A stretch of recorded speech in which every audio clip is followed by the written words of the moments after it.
has filed its notice of intent to seek the death penalty. 3 people dead.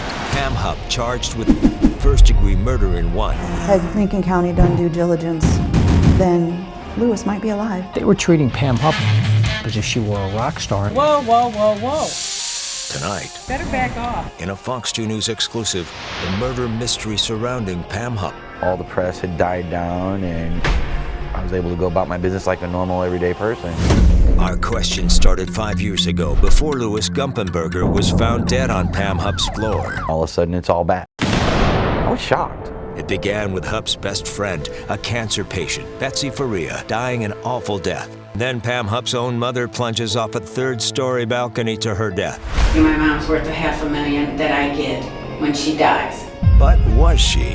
What the Fox Files has uncovered about Shirley Newman, the unanswered questions about Betsy Faria's murder, and the woman St. Charles County prosecutors call The worst of the worst.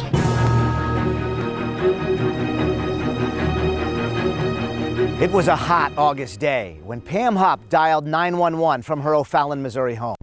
She said she'd shot and killed a kidnapper. But for police and prosecutors, her story did not add up. As we exclusively recorded Pam Hupp's arrest, it didn't make sense to us either. The Fox Files has been covering stories close to Pam Hupp for more than 5 years, starting with her best friend's murder. In a twist straight out of a crime novel, police say they've tied the death of Louis Gumpenberger right back to the murder of Betsy Faria. Tonight, the Pam Hupp story you will not see anywhere else. August 16th, Pam Hupp calls police to say she shot and killed a man who was trying to kidnap her. But how did he get there? Fox 2 learned the man could not drive because of a disability, and he was scheduled to be driven by his mother to a place called BCI that specializes in helping people with disabilities. It was odd that he didn't show up because he had come up here so many times wanting the job, so we knew something was off, for him not to show up for the interview. Katie Jones said Louis's mom called worried she couldn't find him. Louis Gumpenberger suddenly left without leaving a note like he normally would, and didn't take his wallet or cigarettes. O'Fallon police found him shot to death at Pam Hupp's house, about 13 miles away from his home. Shock, goosebumps. I had just given him a hug the week before, so we all knew him here and knew him as a really funny man. Louis was a very kind person. He was gullible. I would say that about him. He was agreeable. And then all of a sudden, it's all back. Russ Faria was just about a year out of prison, exonerated in a retrial for his wife Betsy's murder. As he moved on with his life, O'Fallon police say Pam Hupp plotted to frame Russ in Gumpenberger's killing. St. Charles County prosecutors said Hupp planted a note on Gumpenberger that read, "Get Russ's money." I was shocked. I'm like, I haven't had any dealings with this woman at all. Well, you covered the civil trial between her and Betsy's daughters, and yeah, I was there, but other than that, I don't run into her on the street. I don't run into her in the store. If I did, I'd turn around and run the other way. Now Faria wonders if he should have been looking over his shoulder. I guess it wasn't until I talked with Joel Schwartz, the day after she was arrested, and he kind of said, there's a good chance you probably were in danger. So it never really occurred to me until then. I'm like, oh, okay, now that's great. At least it's after the fact. Pam Hupp's stories were key in Lincoln County's case against Russ Faria. In the second trial, jurors heard evidence pointing to Pam Hupp as a possible suspect. Russ was exonerated.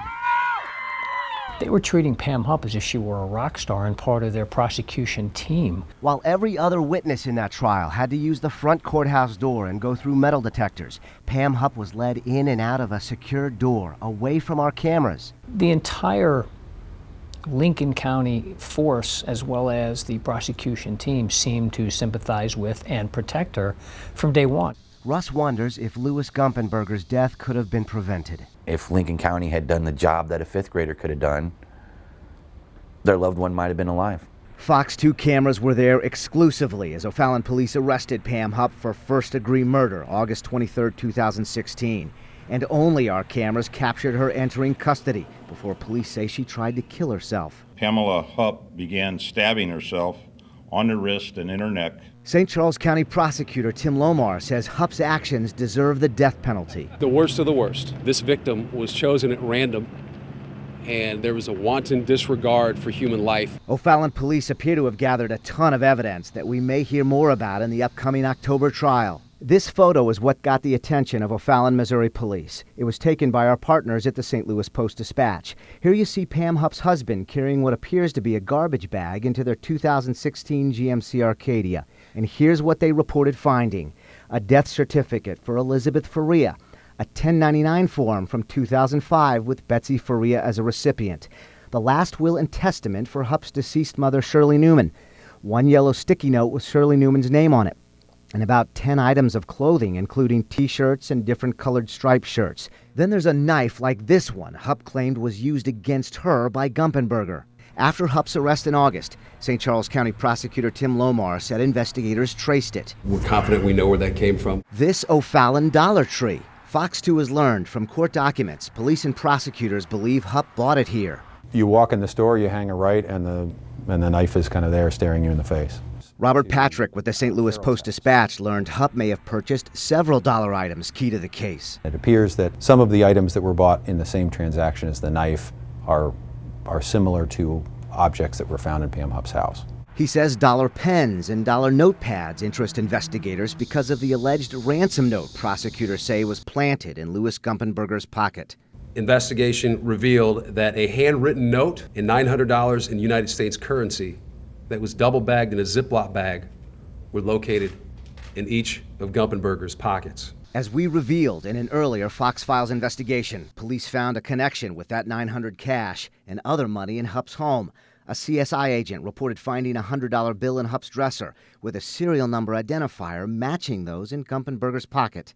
A police officer wrote in the warrant, it's extremely uncommon for two people who reportedly do not know each other to individually possess $100 denominations which contain the same identifiers and serial numbers in order. O'Fallon police also reported finding two people Hupp reportedly tried coaxing into her car before Gumpenberger's killing. I was the second person that day. It was August 10th. Brent Charlton said he didn't know at the time who Pam Hupp was, but he said he noticed her unusual behavior. Vaguely kind of looked like somebody was lost, but not. I mean, you're driving a speed where you're not really lost or looking at street signs and stuff like that. It wasn't like you're confused on where you're at. Charlton spoke exclusively to Fox 2 and our partners at the St. Louis Post-Dispatch.